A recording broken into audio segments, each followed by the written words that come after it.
Hola, buenas tardes. Mi nombre es Miriam Vianey Martínez López.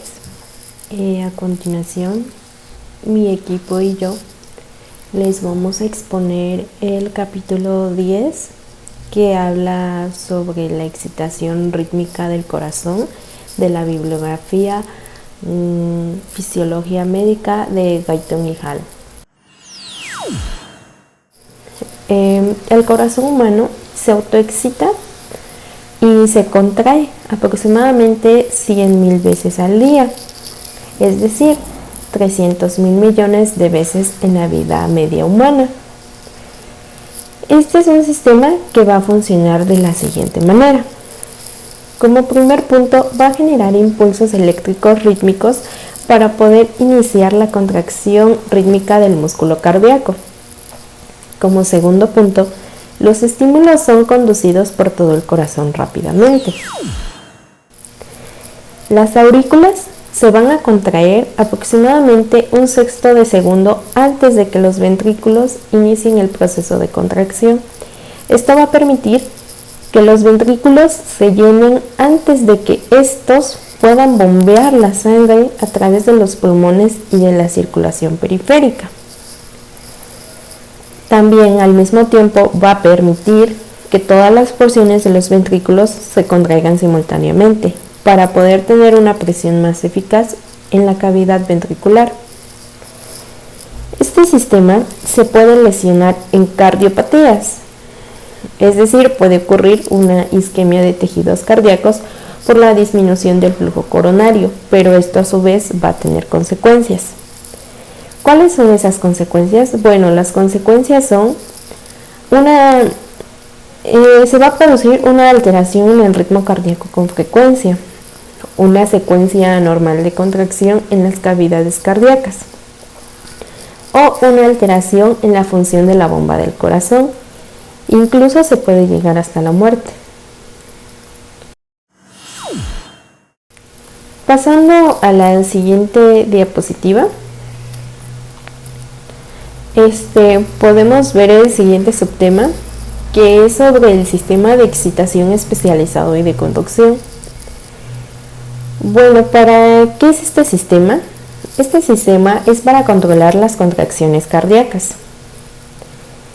¿Y cómo lo va a hacer? Bueno, va a partir de varias partes que componen el corazón, van a tener cierta función a la hora de controlar las contracciones cardíacas.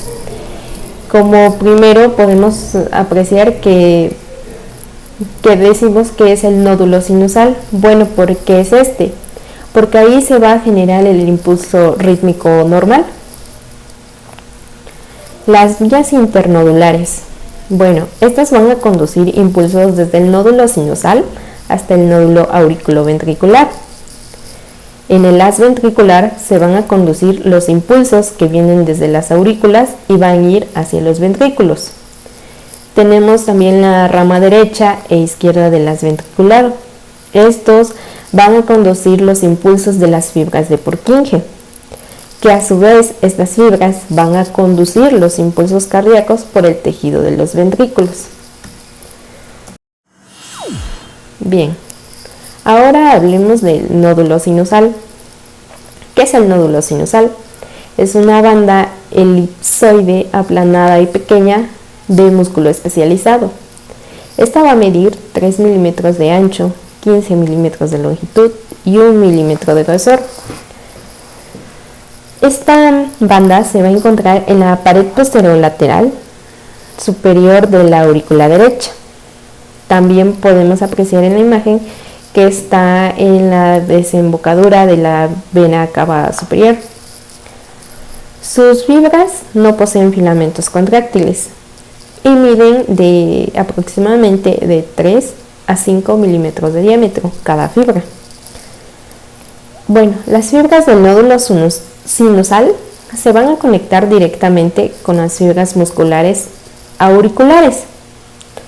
Entonces, cuando se inicia el potencial de acción, este se va a propagar en el momento a la pared del músculo auricular. Para eso va a servir esa conexión que hay entre las fibras del nódulo sinusal a las fibras de los músculos auriculares. Como siguiente subtema tenemos la ritmicidad eléctrica automática de las fibras sinusales. ¿Para qué sirve esto? Bueno, estas fibras, comenzando para entender un poquito el tema, van a tener una capacidad de autoexcitación. Por este motivo, el nódulo sinusal va a controlar la frecuencia del latido del corazón. Ahora tenemos el mecanismo de la ritmicidad del nódulo sinusal. Ahora vamos a ver cómo ocurre este. El músculo cardíaco tiene 3 tipos de canales iónicos de membrana que van a tener funciones importantes en la generación de los cambios de voltaje. Esto va a ocurrir en el potencial de acción. Estos canales van a ser de 3 tipos, como ya lo había mencionado anteriormente, y van a ser los siguientes. 1. Canales rápidos de sodio. 2. Canales de calcio de tipo L, o conocidos también como canales lentos de sodio-calcio. También van a estar los canales de potasio. Comenzando para entender cuál es su función, vamos a mencionar los primeros, que van a ser los canales rápidos de sodio. Bueno, estos van a ser los responsables de la rápida espiga ascendente del potencial de acción que se va a presentar en el músculo ventricular debido a la entrada rápida de iones sodio positivos hacia el interior de la fibra. Y los canales de calcio de tipo L van a producir la meseta del potencial de acción ventricular y van a durar aproximadamente 0.3 segundos. Y los canales de potasio van a permitir la difusión de grandes cantidades de iones potasio positivo hacia el exterior a través de la membrana de la fibra y van a devolver el potencial de acción a su nivel de reposo. A continuación va a seguir mi compañera Itaí. Cada uno de nosotros nos vamos a ir presentando y vamos a ir resumiendo detalladamente cada subtema del capítulo 10. Autoexcitación de las fibras del nódulo sinusal. La autoexcitación se define por la permeabilidad de las fibras del nódulo sinusal a iones sodio y calcio.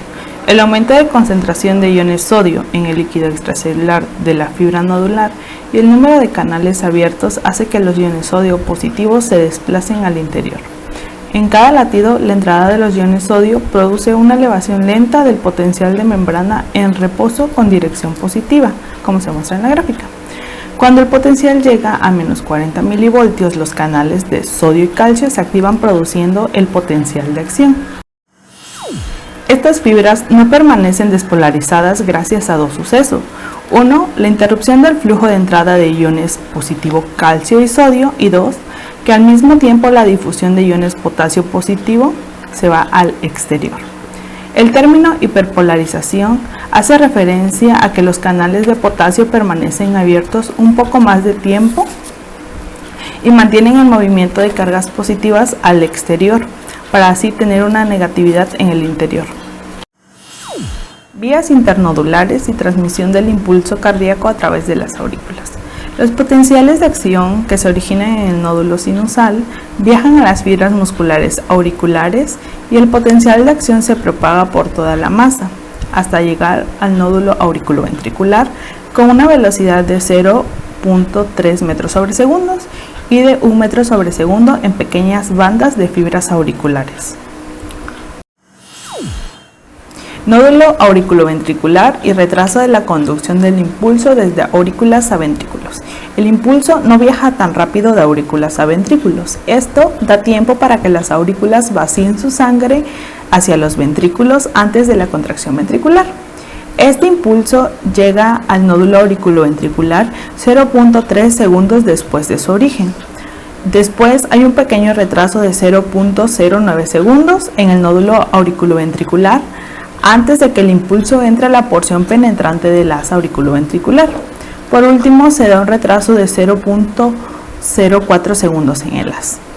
El retraso total es de 0.13 segundos y a este se le añade el retraso inicial para al final tener un total de 0.16 segundos antes de que la señal excitadora llegue finalmente al músculo ventricular que se contrae.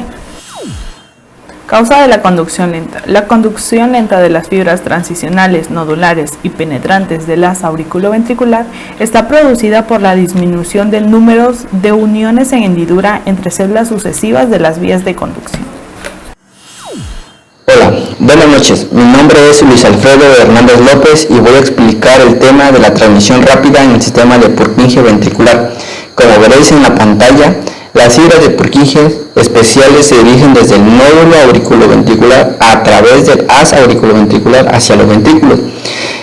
Desde el haz se dividen en ramas izquierda y una rama derecha.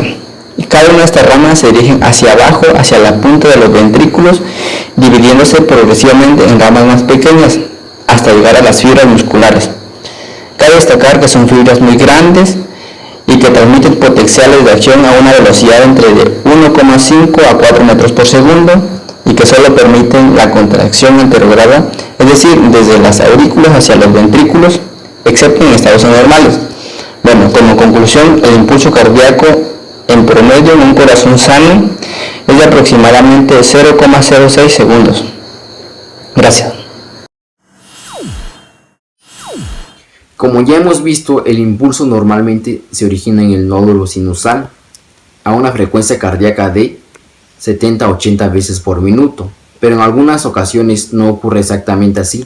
También otras partes del corazón presentan una excitación rítmica intrínseca, de la misma forma que lo hace el nódulo sinusal, como en el nódulo AB a una frecuencia cardíaca de 40 a 60 veces por minuto, o en las fibras de Purkinje de 15 a 40 veces. En raras ocasiones, alguna otra parte del corazón muestra una frecuencia de descarga rítmica más rápida que la del nódulo sinusal y se denomina marcapasos ectópico. Por ejemplo, a veces este desarrollo se produce en el nódulo AB o en las fibras de Purkinje, cuando una de esas estructuras presenta una excitabilidad excesiva. Otra causa de esto es el bloqueo de la transmisión del impulso desde el nódulo sinusal a las demás partes del corazón y se produce con más frecuencia en el nódulo AB y en la porción penetrante del haz en su trayecto a los ventrículos. Bueno, aquí les muestro un esquema que es más fácil de comprender este bloqueo cardíaco. Cuando ocurre esto, las aurículas siguen a su frecuencia normal, a una frecuencia de 70 a 80 veces por minuto.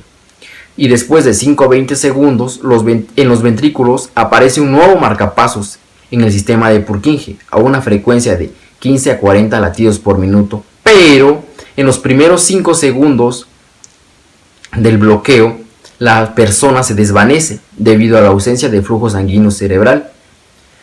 A este retraso de recuperación de 5 a 20 segundos se le conoce como síndrome de Stock-Adams. Mi nombre es José Gerardo Miguel Nolasco y vamos a concluir con esta exposición con el siguiente subtema, y es el de los nervios simpáticos y parasimpáticos controlan el ritmo cardíaco y la conducción de impulsos por los nervios cardíacos. Pues bien, vamos a tener que el corazón está inervado por los nervios simpáticos y parasimpáticos. El primero que vamos a tocar es el de los nervios parasimpáticos, que está dada por el nervio vago, que es el par número craneal 10. Como se puede observar en la imagen, principalmente se distribuyen en los nódulos sinoauricular y auriculoventricular. En menor grado inerva a los músculos de las dos aurículas y apenas directamente al músculo ventricular. Por otro lado, vamos a tener a los nervios simpáticos, que al igual se puede observar en la imagen, que se distribuyen en todas las regiones del corazón, pero vamos a contar con una intensa inervación en el músculo ventricular.